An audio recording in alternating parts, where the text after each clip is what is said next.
Page 122 is where we're starting today. All right. We are a nation of laws. You are going to hear that a lot. It is important that you understand that we are a nation of laws, because think about it. If we would not be, then the alternative would be that we're a nation of men. You do not want to live in that country, because being a nation of men means that there would be somebody in a position of power who could decide what we're going to do next. There's a word for that. What's that called? Someone that makes all the decisions.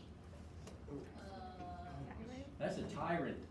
And then we lose our individual freedom. We do not want to be a nation of men. We need to be a nation of laws. That's what our founders set up. They set up a republic where we are a nation of laws. Yes, our leaders have powers because we give up to them. They're elected, and their powers are limited, remember, by written law, especially the Constitution. So we want to remain a nation of laws. Very important. If you value your individual freedom, then you support the rule of law. If you don't support the rule of law, then it's only a matter of time you will lose your individual freedoms. Now sometimes we're tempted to get this attitude. If the person in charge, what they want to do, I agree with it. Sometimes we're tempted to go along with it rather than follow the rule of law. But that's dangerous, because what if sometime in the future that same leader or a different leader wants to do something different and I don't agree with it? Then I've lost my freedoms. Alright, so for that reason, we must be a nation of laws. So every time you hear me say that, which is going to be every day for the next several weeks and frequently throughout the rest of the year, that's what I mean. We must follow the law. That's how we ensure each of our freedoms.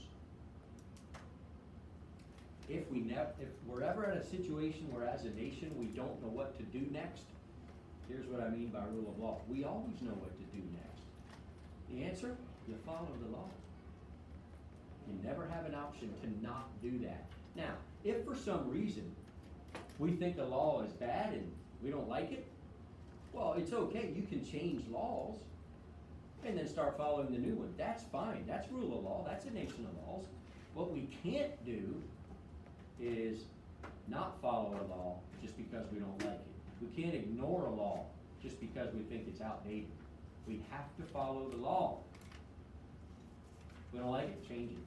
Then follow the law. That's fine. Alright, so I need all eyeballs to kind of introduce what we're going to do here. All eyeballs on page 122. At the top, there's a little shaded box called Sidestepping the Constitution. We're going to read that, but before we do, I need to let you know something. It's written kind of like past tense. We're going to read it present tense, because there's always people trying to become tyrants and take away our freedoms. That's nothing new, right? But it is true right now. There are people in our government who are trying to take away our freedoms. Don't be alarmed, right? Just be aware. Let's read this. Because it is hard to change the Constitution, it is hard, but it's doable. In fact, when we get into the Constitution, you're going to know exactly how to change it. Many recent politicians, scratch that, many current politicians have tried, scratch that, are trying to bypass the Constitution's requirements and achieve their ends. In other words, do what they want by other means. That's tyranny, right? Such efforts show disrespect and disregard for the rule of law. Once the Constitution is sidelined as the governing instrument, what does it say? There is no limit to what government can do. Government can do anything they want if we don't follow the rule of law. That's why we must be a nation of laws. Remember when we say our founding fathers nailed it?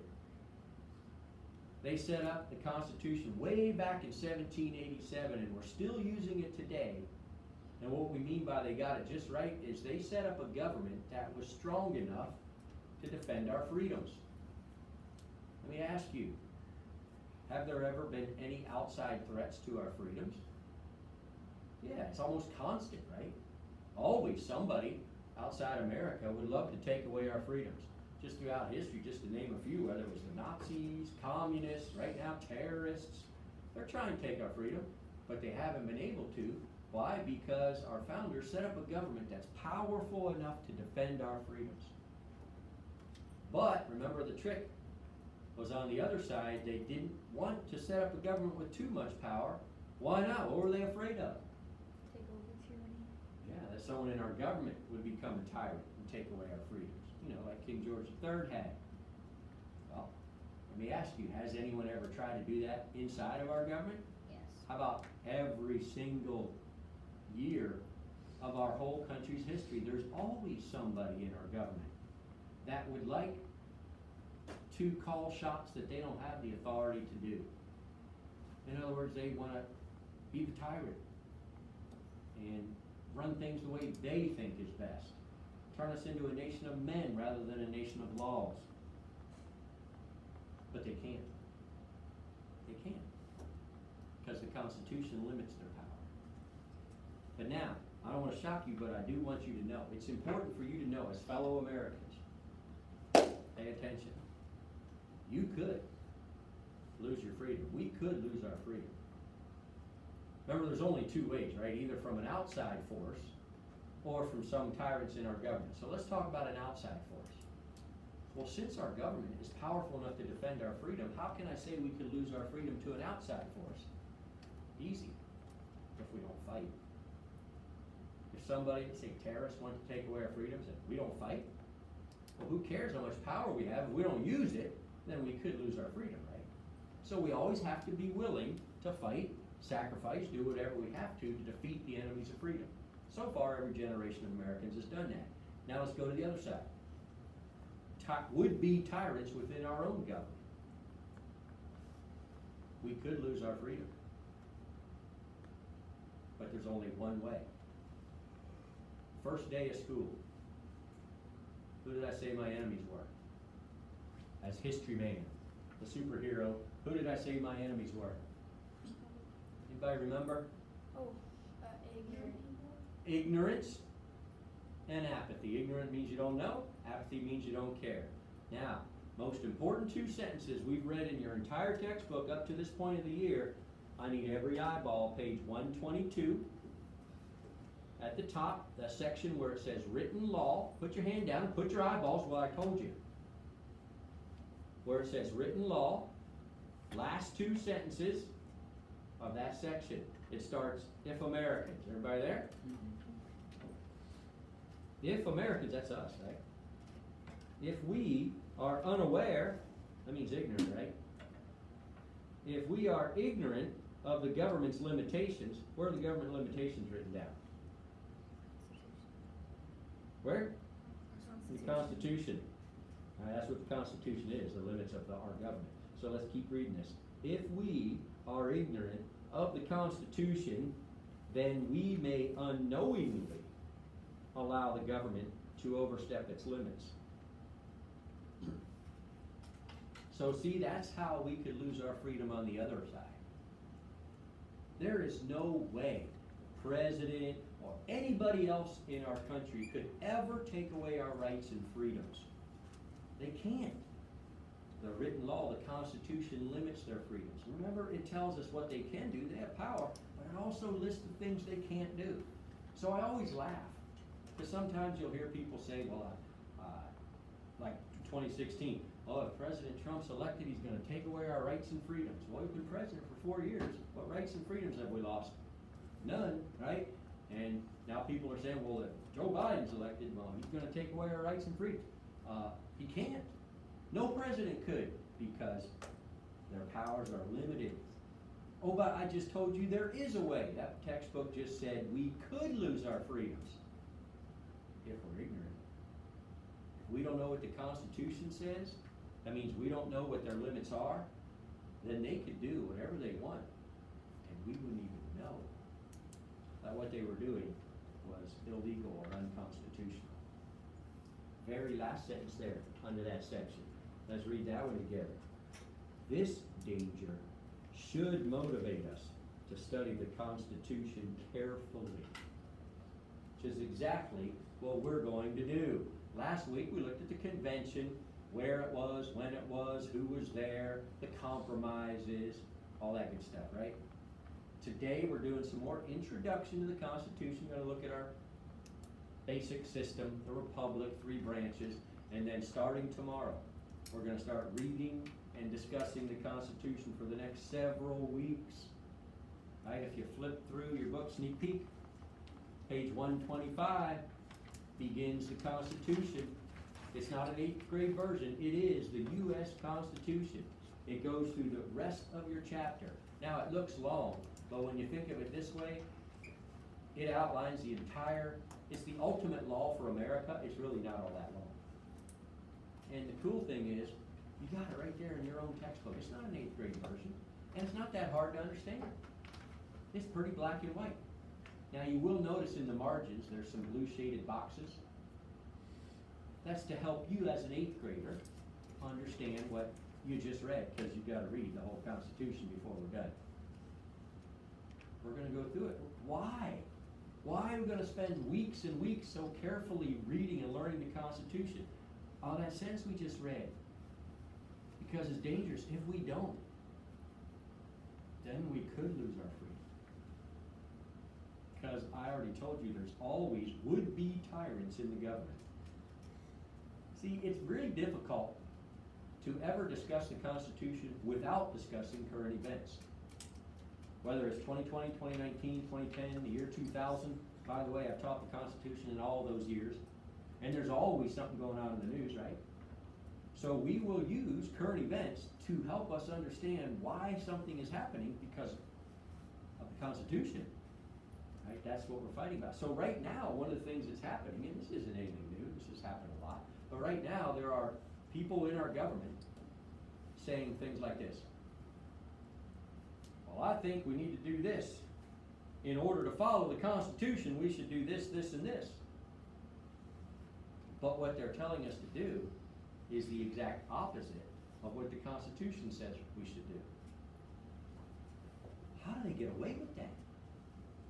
How can they stand in front of cameras and without embarrassment say the Constitution says we need to do this when the Constitution doesn't say that at all?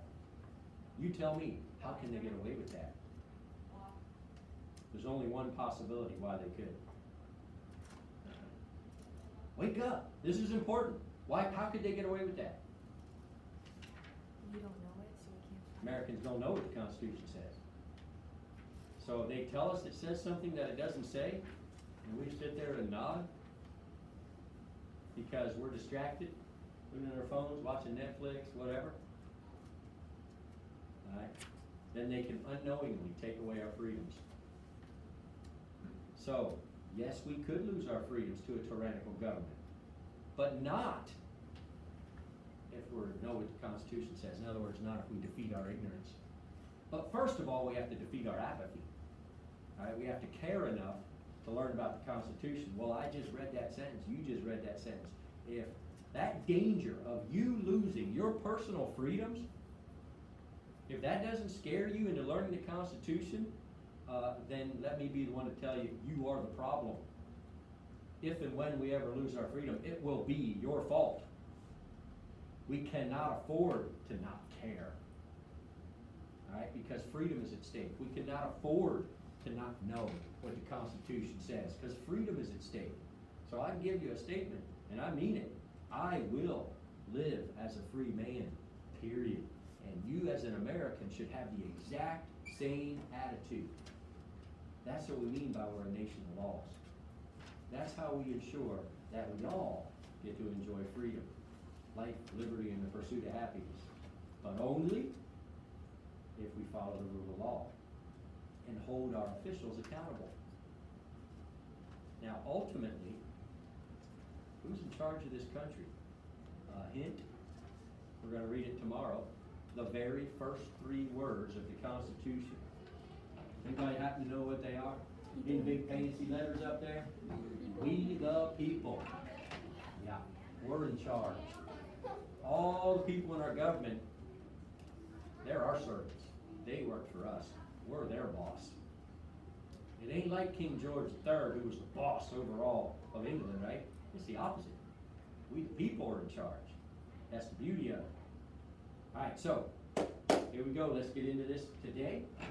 What we want to do to prepare you for studying the Constitution, we need to know that the U.S. government is made up of 3 branches. So here it is in our notes. Here it is in a chart form up on the screen. Same thing. 3 branches of government. We have the legislative branch, the executive branch, and the judicial branch. So we'll look at each one. By the way, the legislative branch. To legislate means to make laws. Legislators are lawmakers. Alright, so who is our legislative branch? That's Congress. Right? By the way, first of all, before we get to the branches, the Constitution provides for a separation of powers. We separate the powers. 3 separate but equal branches. They all have powers, but we divide it up into 3 branches. We don't let any one person or any one group of people have all the power, because then it'd be too easy for them to become tyrants and take our freedom, right? So we divide it. Who did we say was the father of the Constitution? James Madison. Guys, remember that, James Madison, right? We said he came up with a lot of good ideas. This is one of his good ideas, that we need to separate the powers. You might remember I also told you that James Madison was a big fan of the Bible. And what does the Bible tell us that we are like deep down inside? What's our nature? Sinful. Yeah, we have a sin nature. We're not good at deep down inside. We're dirty, rotten, helpless, hopeless sinners. Right? I love you enough to tell you, if you've never realized you're a sinner, then you're not a Christian and you're not going to heaven.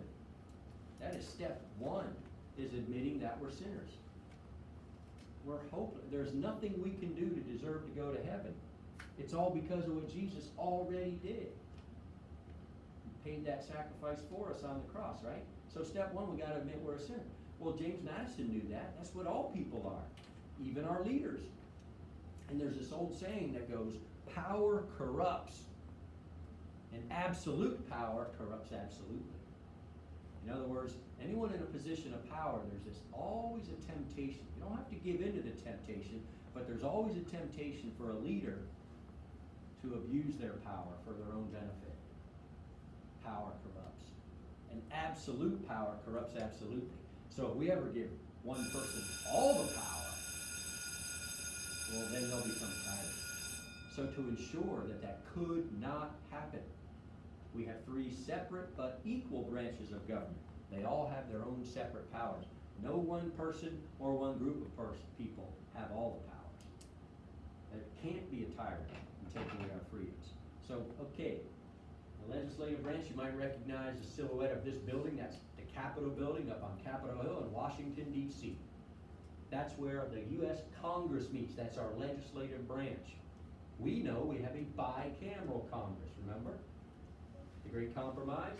The upper house is the Senate, where every state gets 2 senators. Equal representation regardless of their population. Right? And the lower house is the House of Representatives, and that's where we decide representation based on the population. So large states get more say in the House of Representatives, the bicameral Congress. And Congress does a lot of things, but the primary function of Congress, the main thing they're responsible to do, is what? They make the laws. I mean, that's what government's about, right? The laws. Well, who gets to make them? Answer. Congress. Any questions on the legislative branch? When they write laws, it's for all 50 states. All people living in the United States have to follow those laws.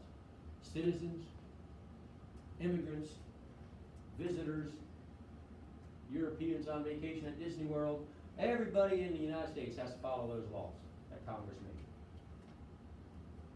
All right, the next branch is the executive branch. All right, so you might recognize this building. That's the White House, of course, where the president lives and works, right? So the executive branch consists of the president at the top, It would also be the vice president and his cabinet, secretary of state, and so on. And we'll get into those details later on in the Constitution. But the executive branch is the president. And of course, the president can do many things, but what's the primary function, the main job of the president? Is to carry out the laws, or as I put it over here, enforce the laws. The president's job is to enforce the laws. Big question. What laws does the president enforce?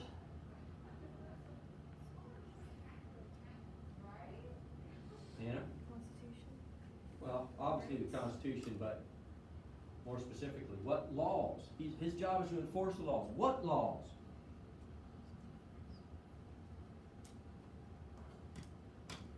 Let's start over. What's the legislative branch do? Make the laws. President enforces the laws. What laws? The laws that Congress made. The president makes sure that people follow the laws that Congress made. So whether you say enforce the laws like we did on our notes, or whether you like saying like the chart does, carry out the laws, that's what we mean. The president makes sure that people follow those laws that Congress passed. Another question.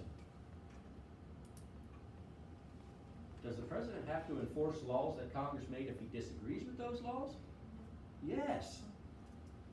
That's what Inauguration Day was about, when the president swore his oath and said he promises to uphold the Constitution. Well, the Constitution says, President, you will enforce the laws that Congress makes, whether you agree with them or not.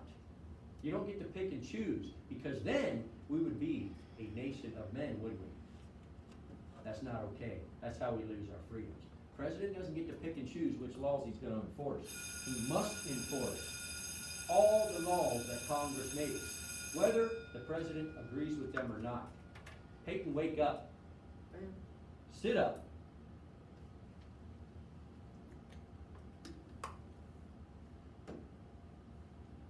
Question. Can the president make laws? No. Absolutely no. He enforces them. Stay in your lane, President. Congress makes the laws. The president cannot make laws. That's called a tyrant. That's like King George III, right? No, no, no. The president does not get to make laws. He just has to enforce the laws. Who makes the laws? Congress. That's their job. See, you get to the point, we have a separation of powers. Nobody can do it all. That's the definition of tyranny, right? Nobody can do it all. We separate the powers. Equal powers, but separate powers. All right, and then finally, we have the judicial branch of government. All right, you might recognize this building, a silhouette here, because it's been on the news every day for the last 2 weeks, and it's going to be on the news every day for the rest of this whole month. That's the U.S. Supreme Court building. Famous big staircase leading up to those big pillars and those big doors, fancy wooden doors that go into the Supreme Court chamber. All right, well, that's in the news because there's an opening on the U.S. Supreme Court, right? I think you follow the news enough to know that a couple weeks ago, you might not have ever heard of her before, but if you haven't heard of her in the last 2 weeks, then you must be living under a rock, right? Because her name's all over the place. Ruth Bader Ginsburg died. Maybe you knew of her before, maybe you just now heard of her, but I think you heard she died. All right, she was one of the judges on the Supreme Court, which means there's an opening. But we'll get to that in a minute. But the Supreme Court is the top of the judicial branch. There's other federal courts, but the highest one is the Supreme Court. Kind of like the Taco Supreme is the highest taco you can get at Taco Bell. All right, well, the Supreme Court is the highest court in America.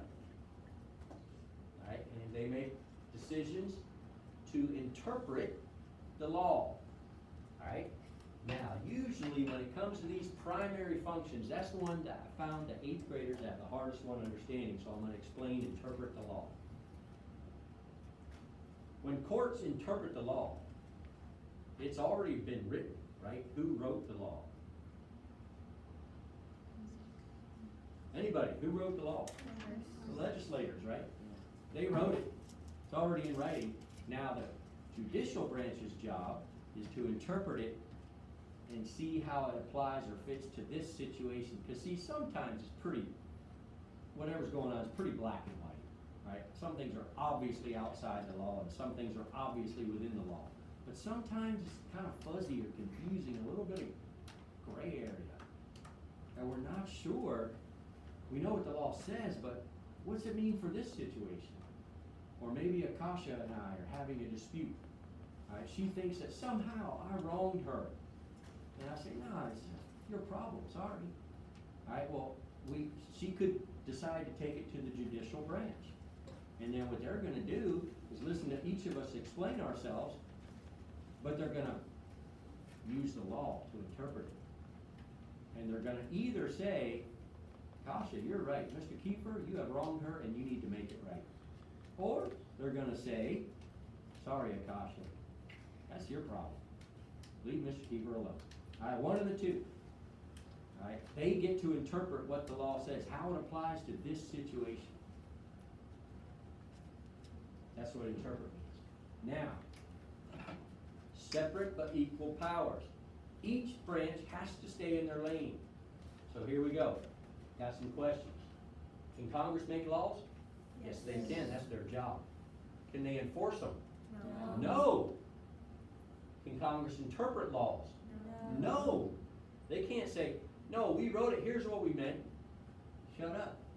You just wrote it. It's not your job to tell us what you meant by it. That's the judicial branch's job. Alright. The president. Can he enforce, carry out laws, make sure people follow them? Yes. Yeah, that's his job. Can he make laws? No. No. Can he interpret laws? No. He might have an opinion on what the law says. Yeah, well, guess what? I have an opinion on what the law says too. My opinion doesn't matter any more than the president's does. Alright? Whose opinion on what the law says really matters? The judicial branch. They're the only ones that get to interpret it. They get to interpret the law. Do they get to enforce laws? No. Nope. They just interpret it. If the law says, Mr. Kiefer, the penalty for what you did to Akasha is this, pay up with money or time in prison, whatever. Well, then they're just interpreting. They're not enforcing. Right? Biggest question of the day so far. Biggest question. Can the judicial branch, can the Supreme Court, can they make laws? No. No. Under no circumstances. Stay in your lane. They don't get to make laws. That's the job of the Congress. All they get to do is interpret it. Well, what if they don't think the law was good? What if they think the law should say something different? Too bad. It says what it says. Their job is to interpret it, not change it, not make it. Which leads me back to Ruth Bader Ginsburg. When I heard the news that she had died, this American, along with millions of others, no tears here. Now, don't get me wrong. I have sympathy for her family. They are mourning her death. God loves her. I get it. All right. But as far as for our country goes, no tears here, because this is what she didn't do. She didn't stick to interpreting the law. She did 28 years of making stuff up, saying, well, I know what the law says, but this is what it should say. And then rule that way. Does she have the power to do that? No.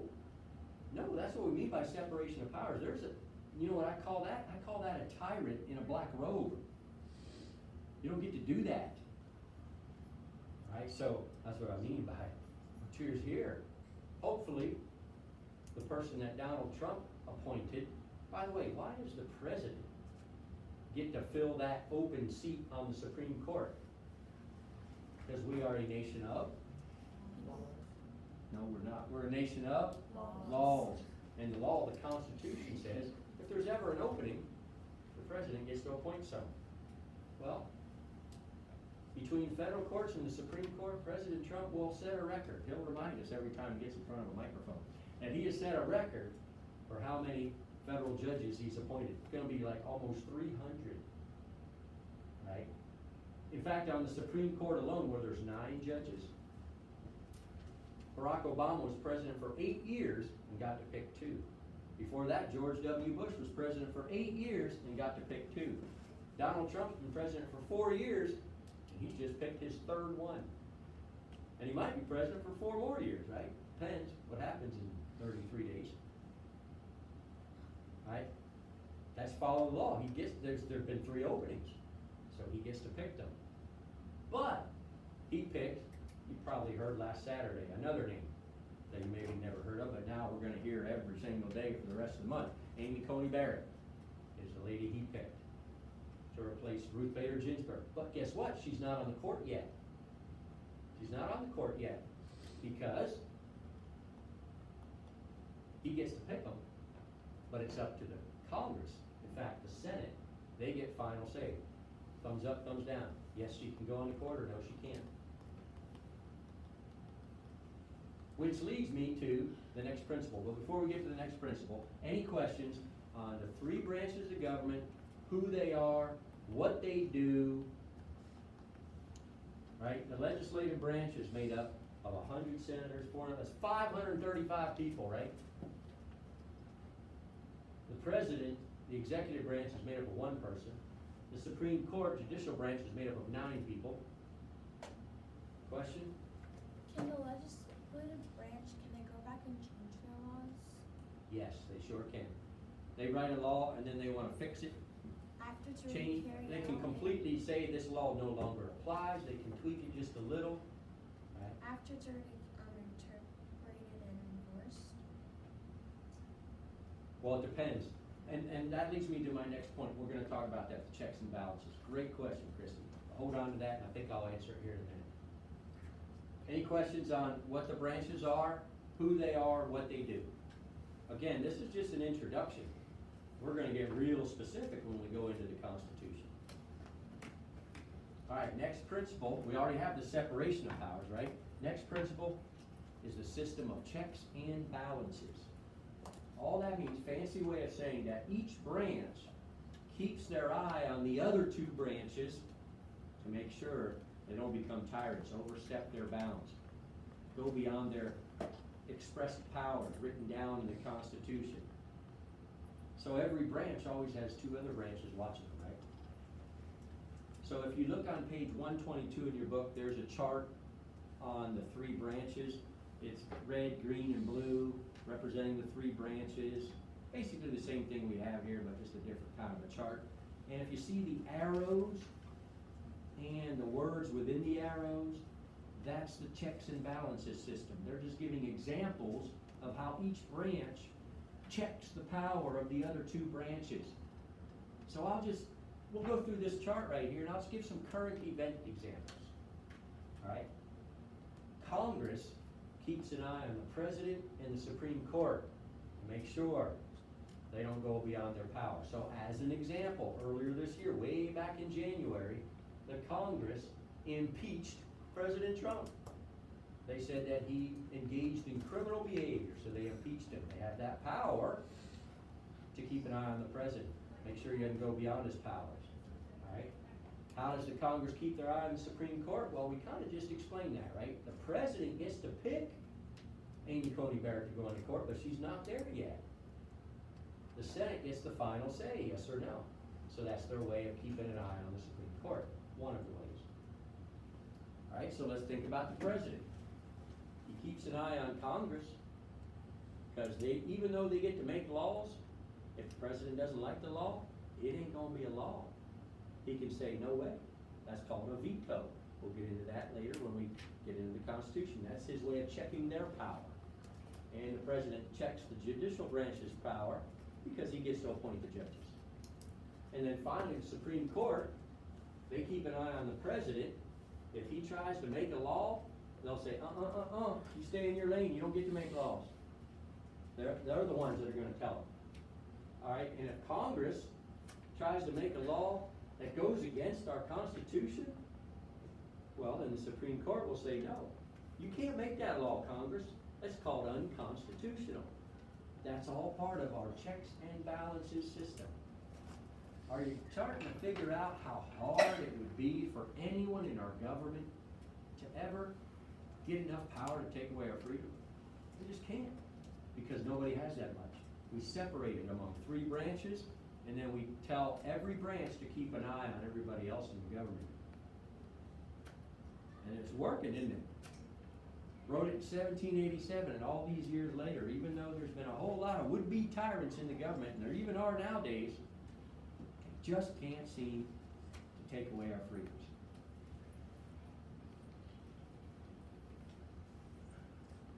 Any questions on the checks and balances? Stay with me, I know it's getting hot in here. We got one more principle here. I want to talk about the federal system I wrote up here for your notes. Our federal system, sometimes called federalism. First of all, the word federal can get very confusing because we use it for a lot of different things. But in this instance, what we mean by the federal system is really pretty easy. I think you can handle this. Not only do we divide the power between three branches, but get this, we also divide the power between different levels of government. So the federal system means we divide the power between the national government and state governments. You know what I'm talking about. The national government is in Washington, D.C. That's the one we just outlined, right? They make laws for all 50 states, all Americans to follow. But we also have a government here in the state of Florida, don't we? Hey, news flash, I think we ought to do this. In Tallahassee, we have a state legislature. We're not talking about the U.S. Congress, we're talking about the Florida legislature. They're people that go and they make laws that only apply where? In Florida. Right? Those laws are meaningless in any other state. And we have an executive, but we don't have a president. Who do we have? Who's our chief executive in a state? The governor. Call him a governor. So Governor Ron DeSantis, his job is to enforce the laws that the Florida legislators make. Make sure that everybody in Florida is following those laws. And guess what? We have a Florida Supreme Court. Not this one. Not where Amy Coney Barrett's going to be. But we have a Florida Supreme Court in Tallahassee, and they interpret Florida law. And guess what? Florida's not the only state that does that. Every state has their own government with three branches of government that operate just like that. And that's fine. We like that. The uniqueness. We like doing things our own way. But the national government's over all of that.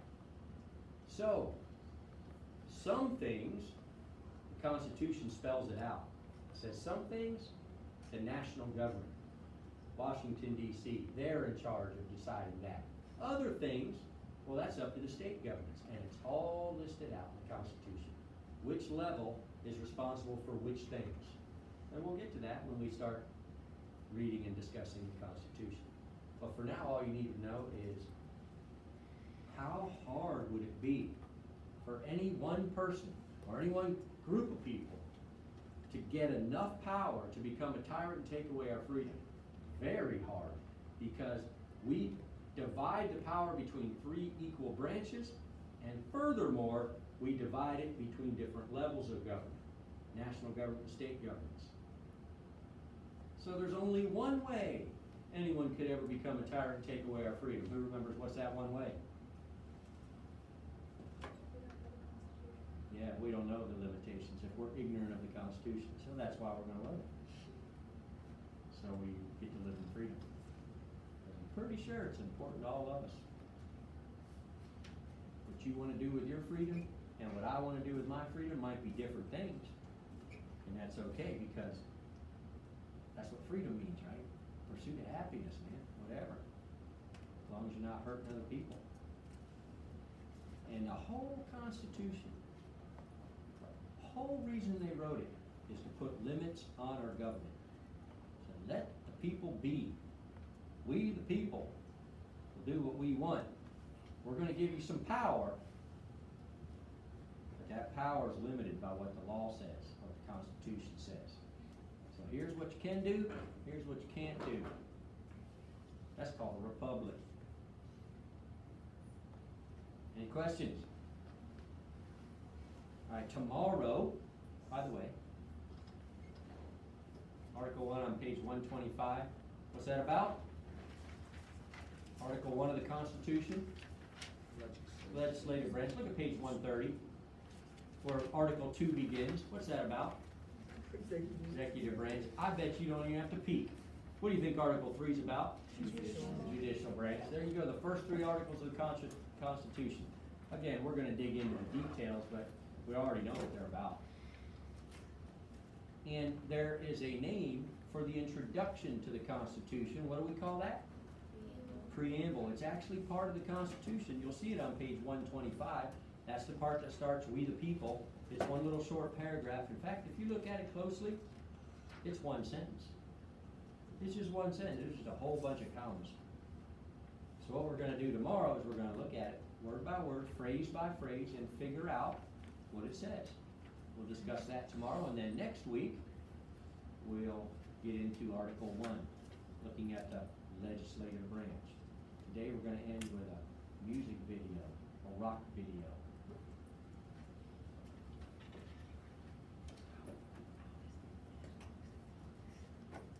Yeah, a little rock video. Yeah, Schoolhouse Rock.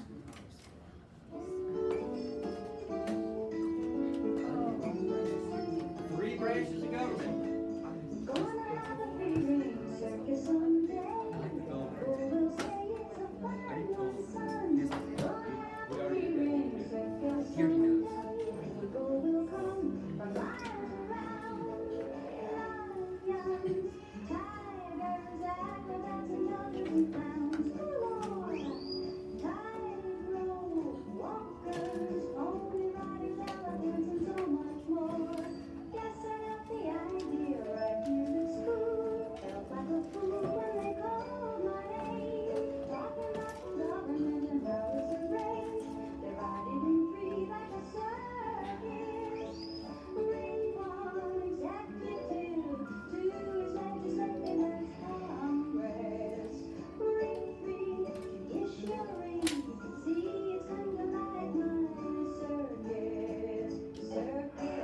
Step right up and visit, bring number 1. The show's just begun, meet the president.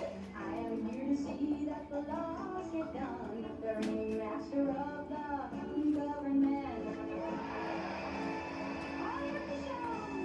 Hurry, hurry, hurry to ring number 2. See what they do in the Congress. Passing laws and juggling bills. Oh, it's quite a thrill in the Congress. Focus your attention on ring number 3. The judiciary's in the spotlight. The courts take the laws and they bring the fight. Balancing the wrongs with your rights. No one heart can be more powerful than any other is. Each controls the other, you see, and that's what we call checks and balance. Says, well, everybody's act is part of the show, and no one's job is more important. The audience is kinda like the country, you know, keeping an eye on their performance. Ring 1 executive, 2 is legislative, that's Congress. Ring 3 judiciary. See, it's kinda like my circus. My circus, you're gonna have a free circus someday. People will say it's a fine one, son. But until I get it, I'll do my thing. With government, it's got feelings.